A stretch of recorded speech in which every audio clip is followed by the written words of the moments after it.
Bonjour monsieur, Bonjour messieurs, bonjour mesdemoiselles.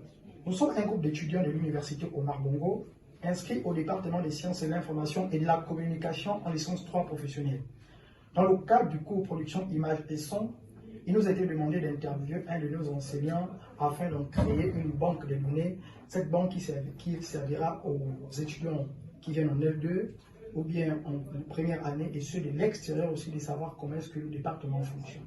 Alors d'entrée de jeu, est-ce que vous pouvez vous présenter à nos téléspectateurs? Je me présente. Je m'appelle Nguema Eyi Patrick Ricky.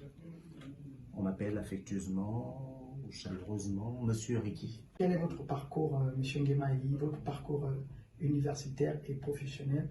Bon, mon parcours scolaire, universitaire et professionnel. Je commence d'abord par le parcours scolaire et universitaire. J'ai fait mes études chez les missionnaires catholiques au Collège Bessieux.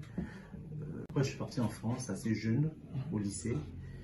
J'ai eu le bac en France et puis je suis rentré à l'université. Un DEUG de sociologie, bac plus 2, c'est un diplôme de bac plus 2.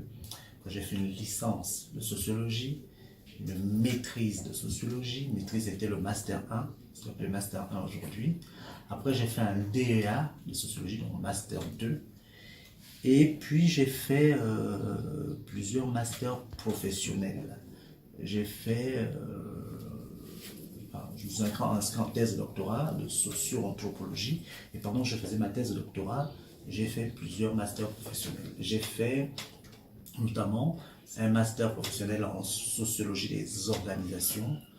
Après, j'ai fait un master professionnel en démographie et études des populations. Après, j'ai fait un master professionnel en politique sanitaire et sociale. Et pour terminer, j'ai fait un master professionnel en sciences politiques, spécialité évaluation des politiques publiques.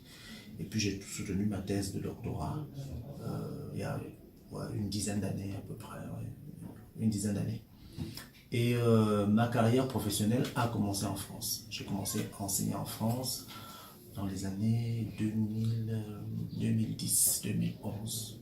J'enseignais à l'université Paris 13. J'enseignais exactement à l'Institut IRTS, ça s'appelait IRTS, Institut Régional du Travail Social, où je donnais des cours de sociologie des organisations. Et puis j'ai enseigné dans des centres de formation en France, où je donnais des cours de sociologie, des cours de sciences politiques, des cours de sociologie de la communication, des cours de sociologie des organisations, des cours de sciences politiques. Et en 2017, je suis rentré définitivement au Gabon. J'ai été recruté à l'UOB et je suis rentré au pays à la fin de l'année 2017, décembre 2017 plus exactement. Donc j'ai commencé ma carrière au Gabon en 2018. Donc j'ai donné mon premier cours en 2018. Je suis arrivé en décembre 2017. 2018, j'ai commencé à enseigner la première promotion des étudiants de première année de sciences de l'information et de la communication. Ils sont aujourd'hui en thèse, donc ils sont aujourd'hui en master. Monsieur, est-ce qu'on peut savoir la matière que vous dispensez en licence 3 professionnelle? J'enseigne la méthodologie en licence 3 professionnelle. Opinion assez précise d'une salle de classe. Je dirais que de façon générale, les étudiants sont assidus. De façon générale. Il me semble qu'ils sont assidus et ils viennent nombreux en cours. Ce qui est un peu rare quelquefois, parce qu'il y a des classes où les étudiants ne sont pas toujours nombreux. On voit beaucoup d'étudiants uniquement au devoir. Mais en classe, en cours, ils ne sont pas très nombreux. Mais ceux de licence 3 sont assez nombreux en cours.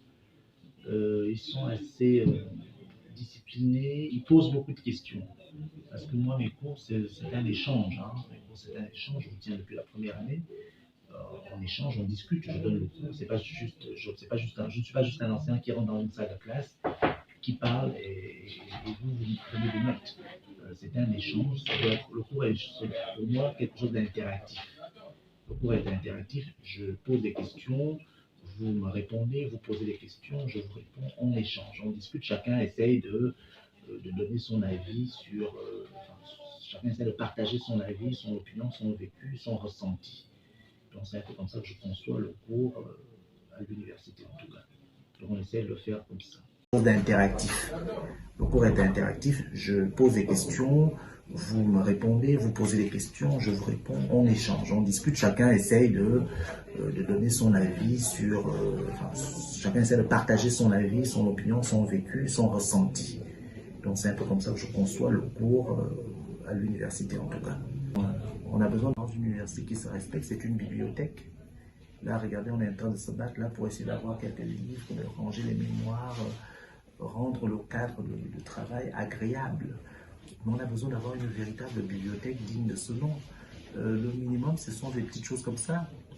On a aussi besoin d'avoir des partenariats, pouvoir créer des partenariats avec des entreprises, parce que vous êtes censé aller en stage au second semestre, et souvent c'est très difficile pour vous d'obtenir un stage.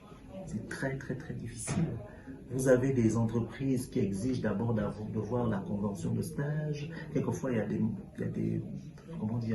des incompréhensions entre l'université, entre nous et les entreprises de stage, alors que la convention de stage n'est établie que lorsque vous avez déjà trouvé le stage. Logiquement, c'est comme ça. Donc, c'est souvent très difficile pour les étudiants que vous êtes en licence 3 d'obtenir un stage. Un stage rémunéré, c'est quasiment impossible, enfin, c'est extrêmement compliqué. Même un stage non rémunéré, c'est difficile. Parce que bon, les gens ne sont pas suffisamment ouverts d'esprit et ne comprennent peut-être pas les véritables enjeux de la formation. Et que vous êtes une plus-value pour l'entreprise. L'entreprise qui vous prend en stage, vous lui apportez à cette entreprise votre regard. Vous apportez à votre entreprise votre petite expertise. Et donc l'entreprise gagnerait, les entreprises de façon générale gagneraient à exploiter, entre griffes, des étudiants comme vous. Les entreprises gagneraient à utiliser des étudiants qui sont... à recruter des stagiaires, rien que pour ça, rien que les stagiaires. Voilà, donc, parce que vous apportez un regard neuf, vous apportez une dynamique nouvelle, un souffle nouveau. Et les entreprises en ont bel et bien besoin. Monsieur Ngemaï, nous vous disons merci d'avoir répondu à nos questions. Ouais. Merci, c'est moi qui vous remercie. Je vous souhaite bonne chance pour la suite. Merci, monsieur. Et portez-vous bien et que tout se passe bien pour vous. Merci, monsieur. Okay.